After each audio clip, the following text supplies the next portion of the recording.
د نبی علیه الصلاة والسلام سره 10 یا 12 کسان صرف مسلمانان پاتې شو چې په هغې کې یو ابوبکر او دویم عمر او دریم علي رضی الله تعالی عنهم اجمعین او عباس رضی الله تعالی عنه سره مو او ابو سفیان رضی الله تعالی عنه سره مو دا یو څو تنه د نبی علیه الصلاة والسلام سره پاتې شو.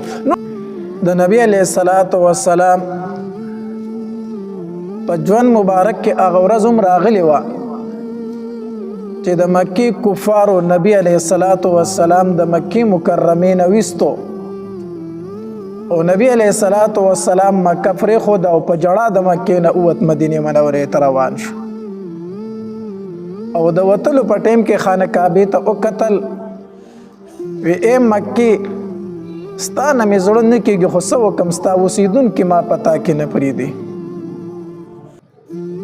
او بیا د نبی علیه الصلاة والسلام په مبارک ژوند کې هغه ورځ هم راله چې نبی علیه الصلاة والسلام دغې مکې د کلي ته د فتح او د غلبې په شان سره را دننه شو او دغه مکه فتح شوله کافر ټول ولاړ دي.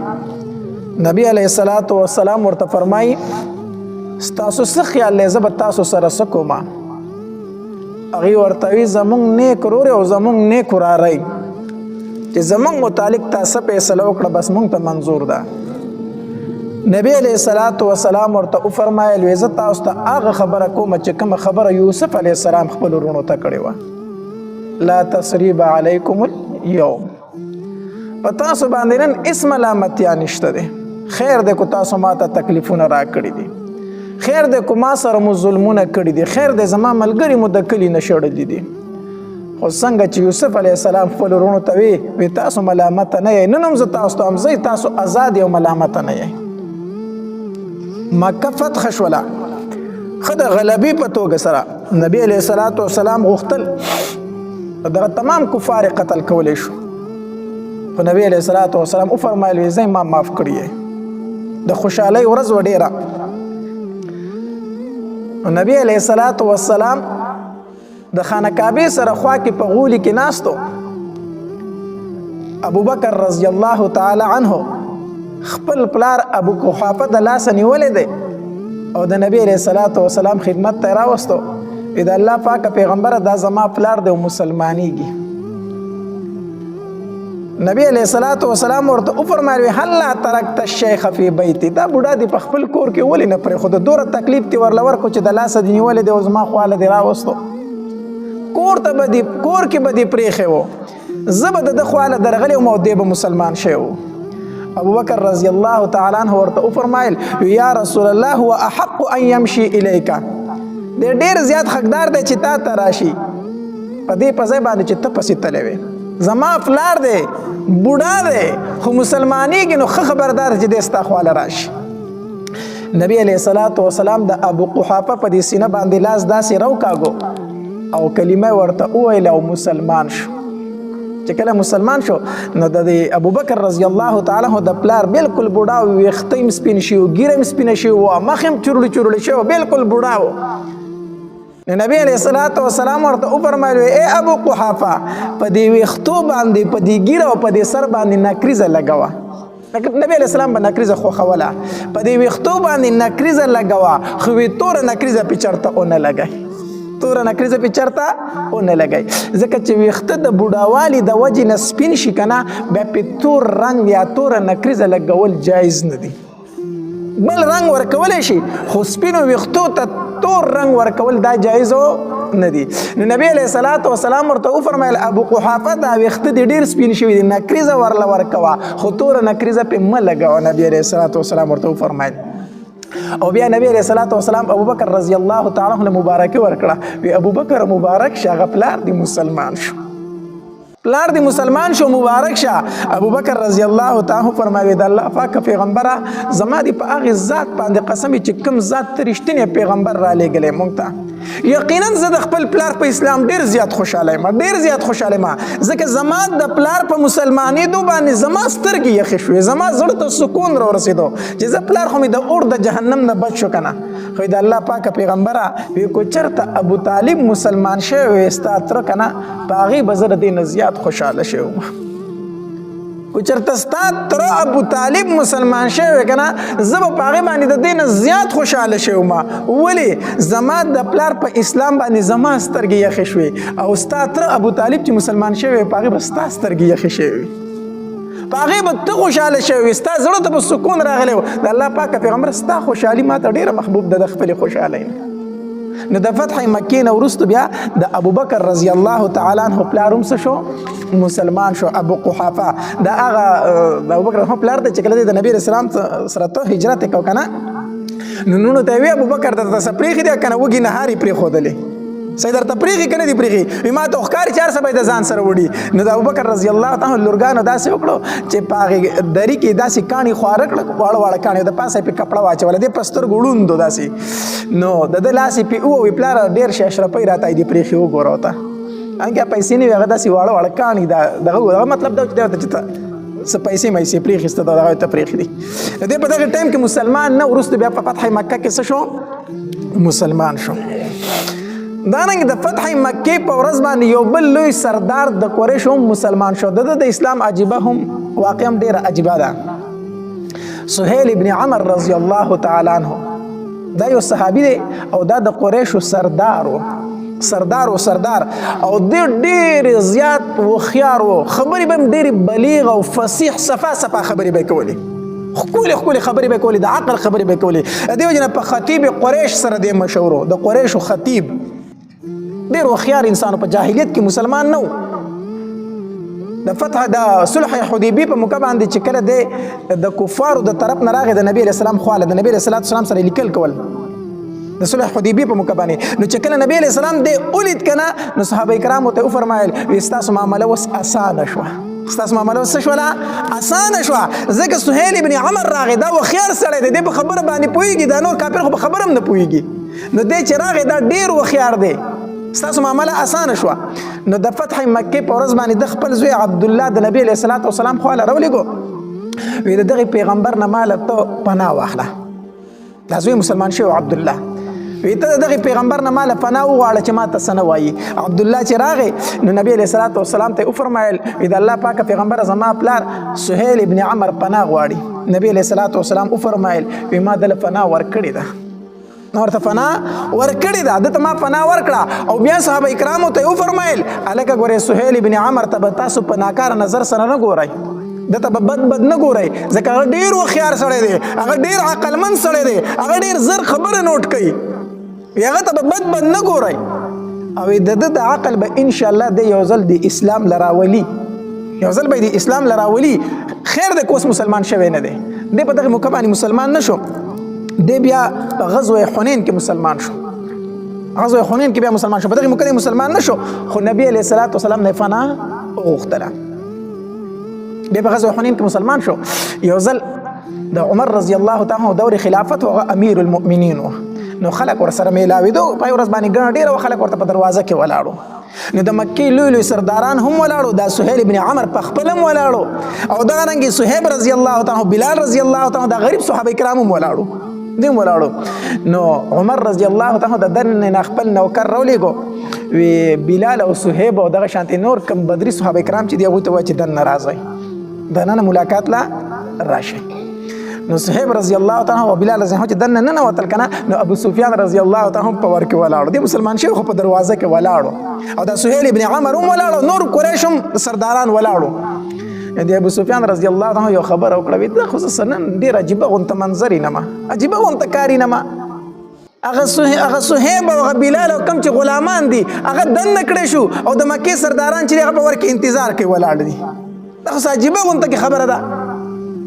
نو دې سهیل ابن عمر ورته یو خبره وکړه، وی ای ابو سفیانه، ای د مکې سردارانو واورئ یو خبره، وی زه چې تاسو ته ګورم ستاسو په مخ باندې ډېره غصه ده، ما ته پته ده چې تاسو غصه ولاړ یئ چې دا عمر څه کوي، غریب صحابه مخکې کوي او سرداران پرېږدي، وی زه ستاسو په مخ باندې یو غصه ما ته ښکاري اینمه، خو یو خبره واورئ، وی د دین اسلام دعوت په ما باندې هم پیښ شو، په تاسو هم پیښ شو، په دې غریبو صحابه کرامو هم څه شو پیښ شو، د دین اسلام دعوت مونږ ټولو ته پیش کړی شو. نو دې خلکو ورمنډه کړه دوی اسلام راوړو، ما او تاسو د دې پیغمبر جګړو ته مټې ووالې، مونږ هغه دعوت رد کو، مونږ جګړې شروع کړې او دې غریب صحابه کرامو څه وکړل؟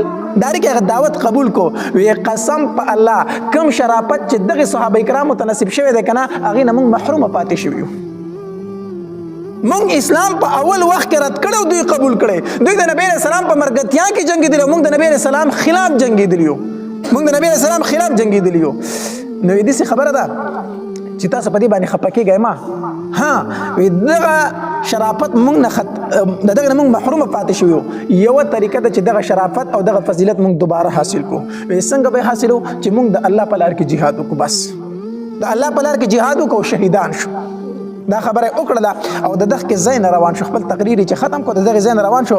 وی قسم په الله زه خو به د الله په لار کې جهاد کوم تر هغې پورې چې تر څو پورې شهید شوی نه. روان شو سره د خپل اهل و عیال او جهاد له ووتو. بیا د رومیانو خلاف په جنگ یرموک کې دی شهید شو. د سهیل بن عمر رضی الله تعالی په جنگ یرموک کې شهید شو. او چې کله د اسلام راوړلو نبی علیه الصلاۃ والسلام ته دا خبره وکړه، وی د الله پاک پیغمبر څومره مال چې مې د کافرو په مرګتیا کې ستا خلاف لګولی اوس به دومره ستا په مرګتیا کې لګوم. څومره مال چې مې ستا خلاف لګولی د هغې دوجن به اوس ستا په مرګتیا کې لګوم. او څومره جنګونه مې چې ستا خلاف کړي د هغې دوجن به اوس ستا په مرګتیا کې کوم. نو دا سهیل بن عمر رضی الله تعالی عنہ په دغه ورځ باندې بیا څه شو؟ فتح مکه په ورځ باندې دی هم مسلمان شو. دارنګې د ابو لهب دوه زامن عتبه او معتب، دا د ابو لهب زامنو هغه تره د نبی علیه السلام چې د نبی اسلام ډېر سخت دشمن ابو لهب، د هغه دوه زامنو عتبه او معتب دا دواړه کافرو. نو چې کله مکه فتح شو که نه نو نبی علیه الصلاۃ والسلام د عباس رضی الله تعالی عنه نه تپوس وکړو. وی عباس هغه دوه ورېرونه دي نینمه، عتبه او معتب دواړه نینمه چېرته د ابو لهب هغه زامن هغه چېرته ما ته په سترګو باندې ښکاره نه شو. نو عباس رضی الله تعالی ته وفرمایل وی وراره هغه به هم چېرته د قریشو سره پټ شوي نو، قریش چېرته پټ شوي دي چې دوی به ورسره هم پټ شوي نو. نو نبی علیه الصلاۃ والسلام عباس رضی الله تعالی ته وفرمایل وی ترو دا دواړه ماله را پیدا که، دا خپل ورېرونه ماله را پیدا که، هر چېرته یې ماله یې راوله. عباس رضی الله تعالی پسې ګرځېدو حتی در دې پورې چې عتبه او معتب د ابو لهب دا دواړه زامن یې پیدا کړو. چې پیدا کړو وی ورېرونه راځئ چې زه تاسو د خپل بل وراره سره میله وکړم، هغه محمد زما وراره دی صلی الله علیه وسلم، هغه تاسو دواړه غواړي راځئ تاسو. دوی چې دواړه رالو او د نبی علیه الصلاۃ والسلام مخې ته څنګ کېناستو کلمه یې وویله اشهد ان لا اله الا الله واشهد ان محمدا عبده ورسوله. نبی علیه الصلاۃ والسلام ورته کلمه وویله او دوی کلمه وویله. بیا نبی علیه السلام دا یو په یو لاس کې ونیو او دا بل په بل لاس کې ونیو، داسې د لاسونو نه یې ونیول. او د خانه کعبې د دروازې دا درشل نه ده دې له لاړ نبی علیه الصلاۃ والسلام ملتزم چې ورته ویلی شي. نو نبی علیه الصلاۃ والسلام دوی دواړه د لاسونو نه ونیول او د خانه کعبې د دروازې له لاړ د درشل له ملتزم له او دې سره دغه شانتې لاسونو د دوی هم کېښود او د خپل لاسونه هم په دغه درشل داسې کېښودل نبی علیه السلام. او دعاګانې وغوښتې، ډېرې اوږدې دعاګانې د دوی دپاره وغوښتې. او چې دعاګانې وغوښتې که نه او د هغې ځای نه څنګه را روان شو نو چې عباس رضی الله تعالی د نبي علیه السلام د مخ مبارک ته وکتل، نبي علیه السلام داسې مسکې کېدو، سخت خوشحاله په دې مخ باندې سمه خوشحالي وه د نبی علیه السلام. نو عباس رضی الله تعالی ته فرمایي وایي محمده وراره صلی الله علیه وسلم په دې مخ دې ډېره خوشحالي وینمه، الله دې ټول عمر داسې خوشحاله لره، څه وجه ده چې دومره خوشحالېږي نه نو؟ نبی علیه الصلاۃ والسلام ورته وفرمایل عباسه ما الله ته درخواست وکړو چې الله ماله د ابو لهب هغه دوه زامن خو راکړه که نه، عتبه او معتب خو راله راکړه که نه. الله تبارک وتعالی زما هغه دعا قبوله کړه چې د الله پاک پیغمبره دغه دواړه مې تا ته هبه کړو، دا مې تاله درکړو. وی الله زما هغه دعا قبوله کړه او راله مسلمانان شو. خوشحالېږم ځکه چې د ابو لهب دوه زامن مسلمانان شو. نو د فتح مکې په ورځ باندې بیا دوی دواړه هم څه شو؟ مسلمانان شو. بهرحال داسې ډېر کسان د فتح مکې په ورځ باندې راتلو، یو براتو او مسلمانې ده. هغه کسان هم راله مسلمانان شو چې کوم د نبی علیه الصلاۃ والسلام د سر دشمنان، لکه د عکرمه رضی الله تعالی واقع مې درته د ابو لهب چې کوم زوی و دغه واقع مې درته په تېره جمعه باندې بیان کړی و چې هغه هم راغی او بیا څه شو؟ مسلمان شو. ځکه الله تبارک وتعالی ورته فرمایلي و که نه اذا جاء نصر الله والفتح، چې کله فتح راشي که نه نو ورأیت الناس یدخلون فی دین الله افواجا، خلک به په دین اسلام کې بیا څه داخلېږي؟ ډلې داخلېږي. نو هغه خلک چې د نبی علیه السلام د سر دشمنانو هغه هم راتلو په دین اسلام کې بیا داخلېدل او ننوتل. چې کله فتح مکه وشوله نو د مکې او د طایف په منځ کې یو ځای دی هغې ته حنین ویلی شي. په دې کې د عربو قبایل فاتح کېدل. دوه قبیلې وي، یو حوازن او بل ثقیف. دوی دغلته په حنین کې پاتې کېدل. دا ډېر سخت جنګجو خلک او بهادر خلک هم خو سخت جنګجو. په تیراندازۍ کې په عربو کې دوی مشهور وو، د دوی غشې به خطا نه تو. بس خپلو هلکانو له به د وړوکوالي نه د تیراندازۍ ټریننګ ورکاو. دا ډېر سخت جنګجو خلک وو. نو چې کله مکه فتح شوه نو د دوی سره یره پیدا شوه چې مکه خو د پیغمبر فتح کړه، هسې نه چې اوس په موږ باندې حمله وکړي، چېرته زموږ نمبر نشي. نو د دوی چې کوم سردار و مالک ابن عوف نصري، د 100,000 لښکر تیار کو، 100,000 لښکر تیار کو. وی راځئ چې په مکه باندې حمله وکړو، دغه پیغمبر ختم کو، ورنه دی په موږ باندې حمله کوي. نو د 100,000 لښکر تیار کو. او په دوی کې یو مشر سړی و، د هغه نوم درید ابن سمحه. دا یو بوډا سړی، خو د جنگ تجربه زیاته وه، نور ړوند صحیح لیدل نه، خو د جنگ تجربه ډېره زیاته وه. دی هم د ځان سره را روان کو، ته راځه ته به راله مشورې راکوې. را روان شو.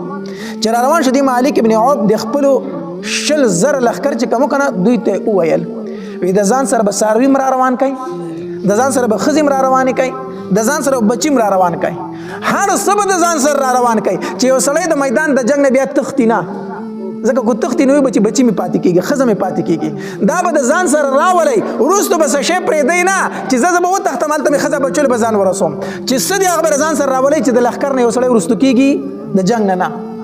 او حتی تر دې پورې چې دی ورته وویل، وی د تورو دا تیکې نه دي، دا مات کوي، د تورو تیکې مات کوي، ورتاو کوي، چې دا نه چې تورو به زه واپس په تیکې کې एकदम منډه به وخم، نه تیکې د تورو مات کوي، ورتاو کوي.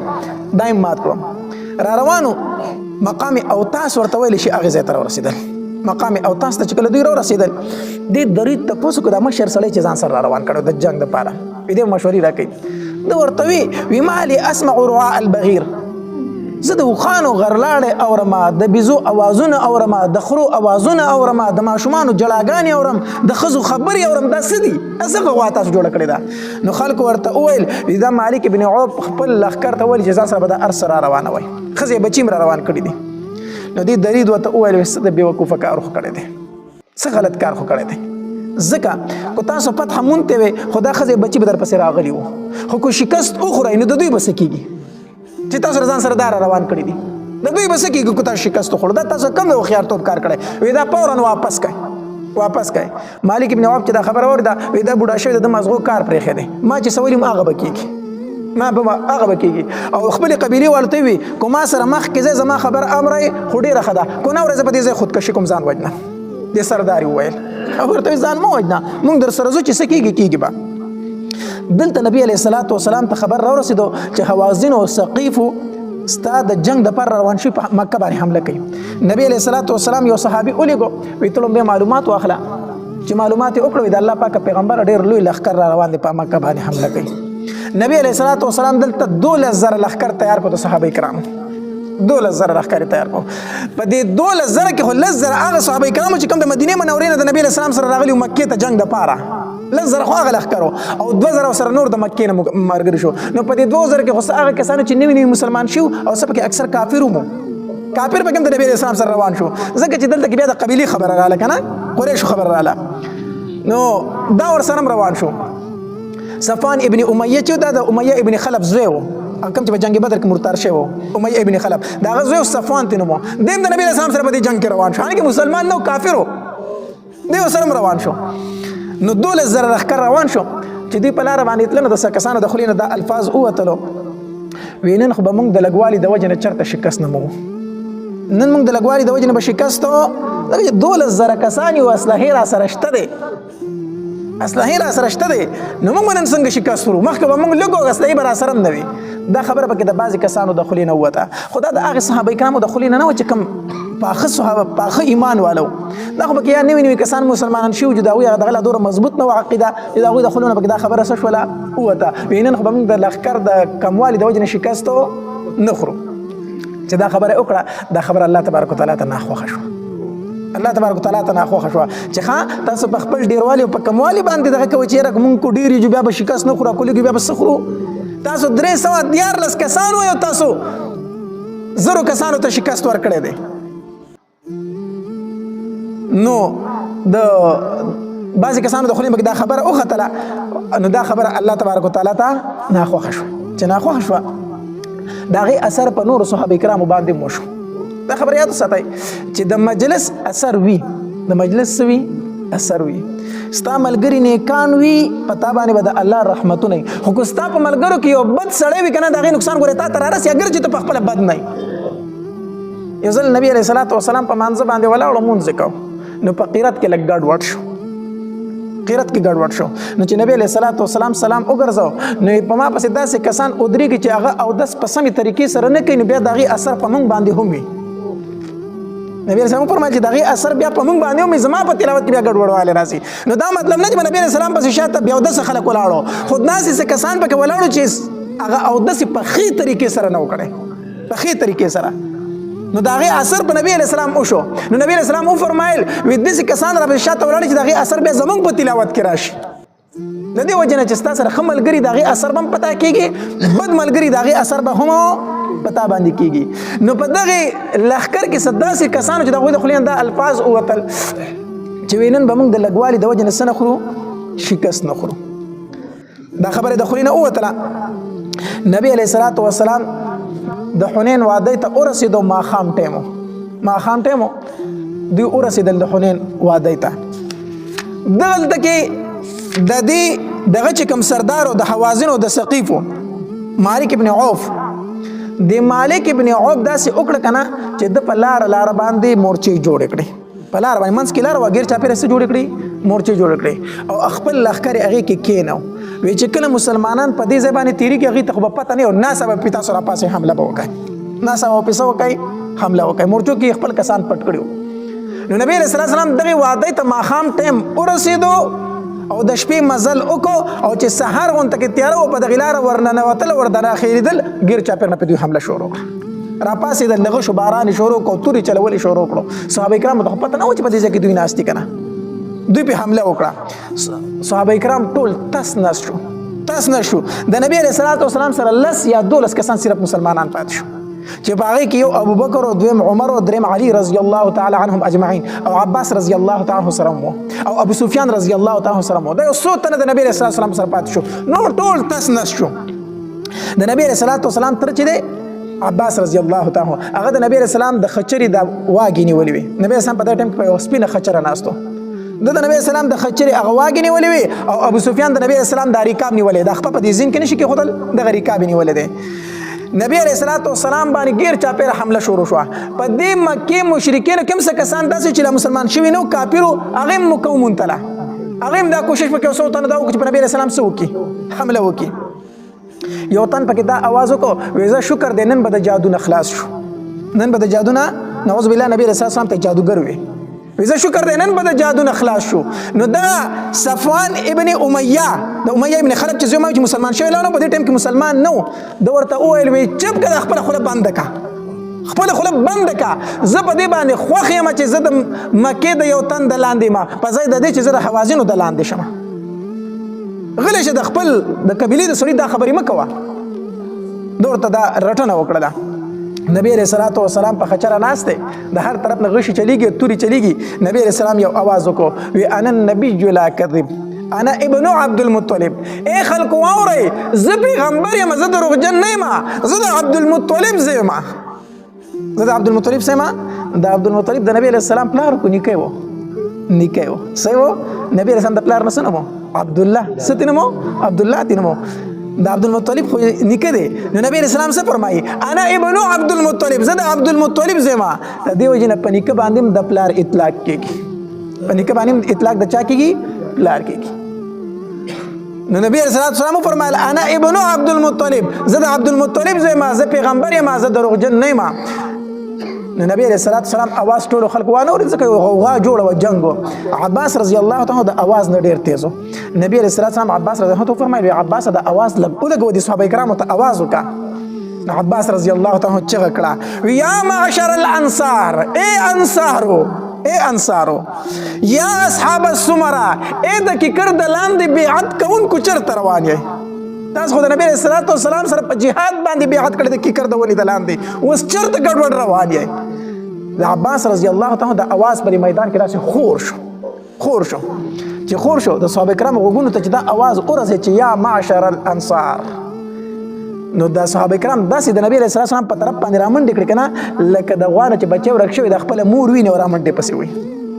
داسې د صحابه کرامو د نبی علیه السلام په طرف باندې څه کړې دي؟ رامنډې کړې. ټول نبی علیه الصلاة والسلام طرف ته راغونډ شو، او چې راغونډ شو نبی علیه الصلاة والسلام داسې یو خاورې په موټي کې راواغسته، په موټي کې، او داسې د کافرو طرف ته وچانګله، وی شاهت الوجوه، شاهت الوجوه، مخونه مو بد شه. دا ورته وویل هغه خاورې وي چې د هر کافر سترګو ته ورسېدې، د هر کافر سترګو ته ورسېدې، هغې سترګې مږل شروع کړو او دلته په صحابه کرامو څه وکړله؟ حمله وکړه. الله تبارک وتعالی دا غي ذکر کړی دی کنه، ويوم حنين اذ اعجبتكم كثرتكم فلم تغن عنكم شيئا وضاقت عليكم الارض بما رحبت. الله تبارک وتعالی فرمایي دومره سخت ورځ و چې دا ارته ځمکه در باندې تنګه شوې وه، ځمکه در باندې تنګه شوې وه، دومره سخته ورځ وه، بیا مې ستاسو امداد وکړو او تاسو ته مې څه نصیب کړه؟ فتح مې درته نصیب کړه. ده نبی علیه الصلاة والسلام صحابه کرامو حمله وکړه په کفارو باندې، ټول کافر وتښتېدل، تاس نشو یو خوا بل خوا لاړو، یو خوا بل خوا لاړو، او ډېر لوی لوی غنیمتونه د مسلمانانو لاس ته رالو، او قیدیان چې دام ګرفتاره شو. په دغه موقع باندې نبی علیه الصلاة والسلام صحابه کرام واپس کړو، وایي زه په خپله طایف ته ځم بیا راځم، ځکه چې څه کسان طایف ته وتښتېدل، نبی علیه السلام په هغوی پسې طایف ته ورغی، هغوی هلته په یو کلا کې فنا واغسته. به هر حال بیا نبی علیه السلام هغوی هلته پرېښوده، واپس ترې راغی چېرته؟ مکې ته راغی. چې کله نبی علیه الصلاة والسلام جعراني ته راغی نو هلته کې غنیمتونه تقسیمول، غنیمتونه تقسیمول، نو دا قیدیان هم تقسیم شو. قیدیان څه شو؟ تقسیم شو. په دغه قیدیانو کې یوه جینۍ وه، هغه د چا په ملکیت کې ورله، نو دغې صحابه کرامو ته وویل وی زما نوم شیما دی او زه ستاسو د دې پیغمبر خور یم، زه ستاسو د پیغمبر څه یم؟ خور یم. صحابه کرام حیران شو چې زموږ د پیغمبر خور نشته دی، او دا جینۍ دعوه کوي چې ستاسو د پیغمبر څه یم؟ خور یم. نبی علیه الصلاة والسلام له صحابه کرام راغله، د الله پاکه پیغمبره په دې قیدیانو کې یوه زنانه ده، هغه دعوه کوي چې زه ستاسو د پیغمبر خور یم. نبی علیه السلام یې مالی وغواړئ، نو دا راوستلی شوه. چې دا راوستې شوه نبی علیه الصلاة والسلام ورته وفرمایل وی ته زما څنګه خورې؟ نو هغې ورته وویل وی زما نوم شیما دی او زه د حلیمې سعدي لور یم، او ما ستا سره په وړوکوالي باندې لبې کړي دي، او که ته مې نه پېژنې که نه زه درته یوه نښه ښیم، زه به درته در یاده شمه. نبی علیه الصلاة والسلام ورته وفرمایل وی څه نښه ده؟ نه هغې ورته دا لاس ښکاره کړو، وی تا ما له په دې باندې چک لګولی او ستا د غاښونو نښه اوس هم زما په بدن کې موجود ده، ستا د غاښونو نښه اوس هم زما په بدن کې موجود ده، اتا چې په ما باندې چک لګولی و. نبی علیه الصلاة والسلام چې هغې ته وکتل که نه، نو نبی علیه الصلاة والسلام وپېژندوي او دا زما خور ده، دا زما رضایي خور ده. او نبی علیه الصلاة والسلام فورا پاڅېدو، خپل څادر یې خور کړو، هغې باندې ځان سره کېنوله، دا یې ځان سره کېنوله، او نبی علیه السلام چې هغې ته وکتل خپل لوکوالی ورته رایاد شو، ډېر زیات خوشحاله شو، بیا داسې ځمکې ته کتل چې سر یې اوچت کړو، سترګو یې داسې اوښکې بهېدې، د نبی علیه السلام د مبارکو سترګو نه اوښکې روانې دي، هغه خپل وخت ورته رایاد شو، هغه خپل وړوکوالی ورته رایاد شو. نبی علیه الصلاة والسلام صحابه کرامو ته وفرمایل وی دا زما خور ده، دا شیما ده، دا د حلیمې سعدي لور ده، دا ازاده کوي، دا ازاده کوي. صحابه کرام وفرمایل د الله پاک پیغمبر دا ازاده ده. نبی علیه السلام د شیما ته وویل وی خورې ما سره پاتې کېږي او خپلې قبیلې له ځي، ما سره پاتې کېږي او خپلې قبیلې له ځي. دې ورته ویل وی د الله پاک پیغمبره زه خپلې قبیلې له ځم، مسلمانه شوه او زه ځم خپلې قبیلې له. نبی علیه الصلاة والسلام ورته وفرمایل وی ټیک ده. دا چې کله رخصتېده نبی علیه الصلاة والسلام ورته اوښان ورکړو، بیزې ورله ورکړې، او 3 ولې غلامان ورکړو، یوه یې ورله وینځه ورکړه، دا هر څه ورله ورکړو، دا به ستا خدمت کوي، ته زما خورې، تا په ما باندې حق دی. دا د نبی علیه الصلاة والسلام اخلاق مبارکه. بیا نبی علیه الصلاة والسلام ته هغې حوازن قبیلې والا وی د الله پاکه پیغمبره تا خو ستا هغه رضایي مور هم په مونږ کې موجود ده، تا زموږ قیدیان نیولي دي، ستا رضایي مور مونږ کې موجود ده، حلیمه سعدیه ده، نو ستا خو دلته کې وړوکوالی تېر شوی، ته په دې څنګه ظلمونه کوي؟ نبی علیه الصلاة والسلام وفرمایل وی د بنو هاشم او د بنو عبدالمطلب چې څومره قیدیان دي هغه ټول ما آزاد کړو، د هغې څه ذمواري اخلم، هغه ما څه کړلو؟ آزاد کړو. او نور خو ما تقسیم کړي دي، نو هغه به د هغوی نورو خلکو نه تپوس کوو، نو هغه خو د هغوی اوس ملکیت دی. خو تاسو د مانځه نه وروستو اواز وکئ او تاسو به وایئ چې زموږ قیدیان موږ ته آزاد کوي، ځکه دا د حلیمې سعدي د خاندان خلک دی، دا به ووایئ. او نبی علیه السلام وفرمایل زه خو به سپاره شو کړم. هغوی د مانځه نه وروستو اعلان وکړو، نبی علیه الصلاة والسلام پاڅېدو، وی زه درته هم سپارش کوم، زور در باندې نه کوم، خو زه به په دې خوشحاله شم چې تاسو دا قیدیان آزاد کړئ. دا قیدیان څه کوي؟ آزاد کوي.